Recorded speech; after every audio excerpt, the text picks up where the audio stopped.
সাকিব খান নিয়েছে এবং সাব্বির রহমানকে ঢাকা ক্যাপিটালসের ভিড়িয়েছেন। বিগত ২ থেকে ৩ সিজনে সাব্বির রহমান কোনো টিম পাননি, কিন্তু আশা ছেড়ে দেননি। বারবার তার পারফর্মের কারণে ঘরোয়া হোক বা বিদেশের বাইরে তার পারফর্ম দেখিয়েছেন। কীভাবে টি-20 খেলতে হয় সেটা দেখিয়েছেন। কিছুদিন আগে আরব আমিরাতের মধ্যে ১২৩ বলে ২০১ রানের একটা ঝোড়োয়া ইনিংস খেলেন এবং তার ঘরোয়া লিগে দুর্দান্ত পারফর্ম। এটা বাদ যাক, আসুক সাব্বির রহমানের সমালোচিত একটি পোস্টকে কেন্দ্র করে।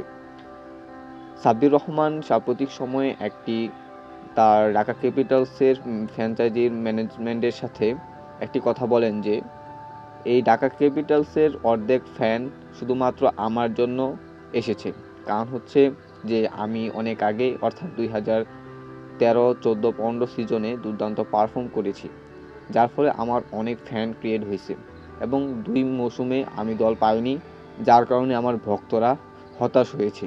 কিন্তু যখন ঢাকা ক্যাপিটালস আমাকে দলে বেড়ায়, তারপর থেকে তারা অন্য টিম সাপোর্ট করুক কিংবা না করুক, অবশ্যই ঢাকাকে সাপোর্ট করবে শুধুমাত্র আমার জন্য।